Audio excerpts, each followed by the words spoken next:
Okay, in this lesson, we are just going to continue looking at some proportional reasoning problems and go about just investigating different problems and how they can be solved. One thing that comes up when you're buying a vehicle is fuel efficiency and how efficient something is on fuel. If you live in Canada, it says here the fuel efficiency of vehicles in Canada uses the rate liters per 100 kilometers, so how many liters of gas it takes per 100 kilometers. That's in Canada. I'll just write that here in red. We do liters per 100 kilometers. So in Canada, lower is better,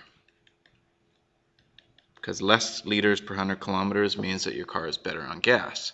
If you live in the United States, which this problem is not about, they do miles per gallon. In the United States, you would like to get more miles per gallon of gas. So if you live in the United States, higher is better because you would like to get more miles per gallon of fuel. We're going to investigate a Canadian problem here. So the owner's manual of Mario's car claims that the fuel efficiency takes 7.6 liters of gas per 100 kilometers on the highway. Before Mario's first big highway trip, he set his trip meter to 0 kilometers so he could keep track of his total distance he drove. So he wanted to investigate how many liters it did take per 100 kilometers. He started with his gas tank full. Each time he stopped to fill up the tank, he recorded the distance he had driven and the amount of gas he purchased. So he wanted to know his fuel economy. If we look at trip 1, which maybe I'll highlight in green here, in trip 1 he went a total distance of 645 kilometers on 48 liters of gas. And since in Canada we're doing liters per 100 kilometers, I have for trip 1 put 48 liters per 645 kilometers as a fraction. That's in trip 1. For trip 2, which I'll highlight in blue, he drove 1,037 kilometers on actually less gas, which if you investigate this carefully, so it says on which leg of Mario's trip was his fuel efficiency the best. If you look at this carefully, you don't even need to do this mathematically, because in trip 2 he's using less gas to go way further. So if you're using less gas to go way further, that's a way better fuel efficiency. However, we're going to do this mathematically just to investigate how many liters it actually takes per 100 kilometers. You may want to try that on your own, and I'll show you one method of doing that. I tend to use unit rates first and then go from there. So for trip 1, for example, if we know that it takes 48 liters per 645 kilometers, if I could find out how much gas it took per 1 kilometer, that would be useful. So in order to do that, if I knew how long it took or how much gas it took for 645 kilometers, if I divide by 645, that will give me how many liters it takes for every 1 kilometer. So 48 divided by 645, that's 0.0744. So 0.0744 liters per 1 kilometer. So what I can do with that, if I want to know liters per 100 kilometers, I could just multiply by 100. So if I multiply by 100, that will give me how many liters it takes per 100 kilometers. So after I multiply that by 100, I will get 7.44 liters per 100 kilometers. And that is for trip A. Okay, or for trip 1. For trip 2, I could do the mathematics exactly the same. I could divide, since I know how many liters it took for 1,037 kilometers. If I divide by 1,037 kilometers, that will give me how many liters of gas it took per 1 kilometer, which is a unit rate. So 32.1 divided by 1,037, that gives me 0.0309 liters per 1 kilometer. And much like the previous example, if I multiply that by 100, I will get how many liters it takes per every 100 kilometers. And that would give me 3.09 liters to travel 100 kilometers. So as you can see, as we anticipated in this problem, it takes far, far, far less liters per 100 kilometers to travel for trip 2, 3.09 liters per 100 kilometers, versus trip 1, 7.44 liters per 100 kilometers.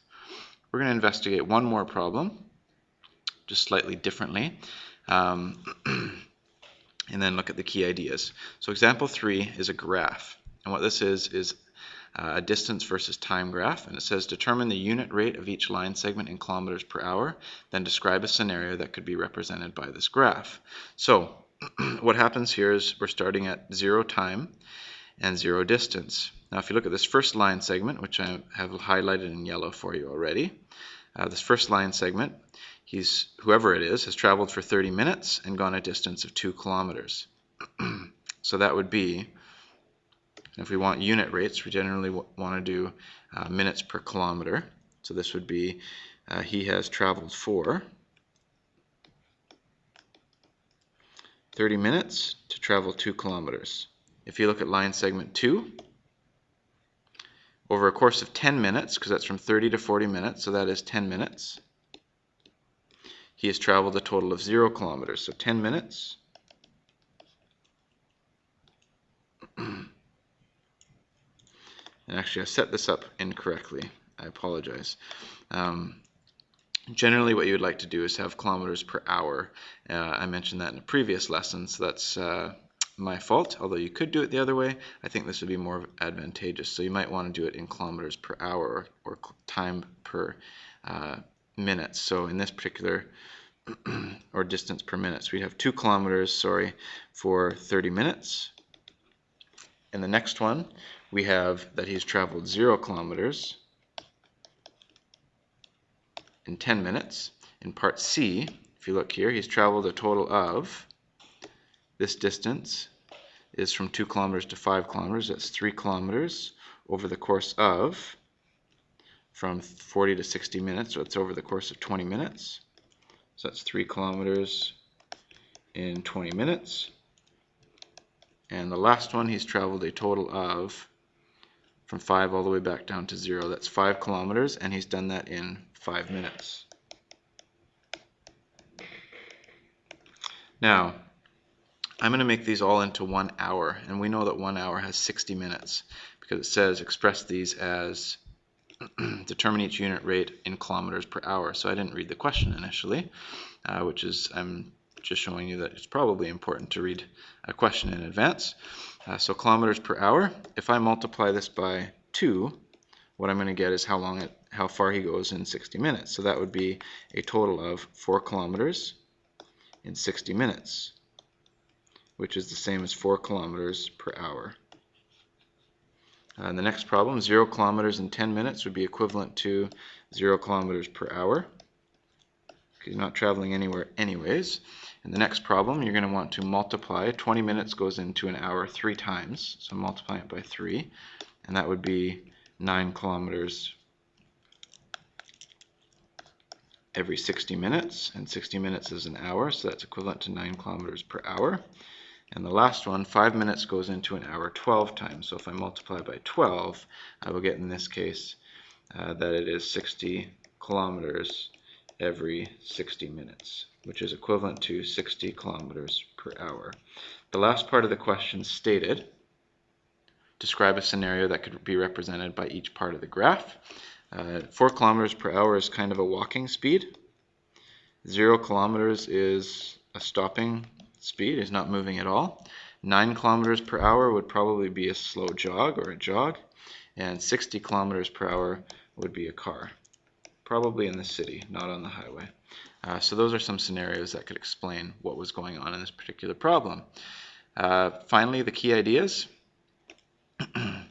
In a graph that shows a rate, so we just looked at a graph, the vertical axis, which I did not do correctly the first time, the vertical axis, which in that case was kilometers, represents the first unit. So in this case, in the example that we had, that was kilometers. The horizontal axis represents the second unit, and that was time. The initial problem was minutes, so we did kilometers per minute, and then converted into hours. And secondly, in a graph, the slope of a line segment, which is rise over run, represents a rate. So we converted ours to kilometers per hour. And this can be used to determine a unit rate, which is useful for comparing.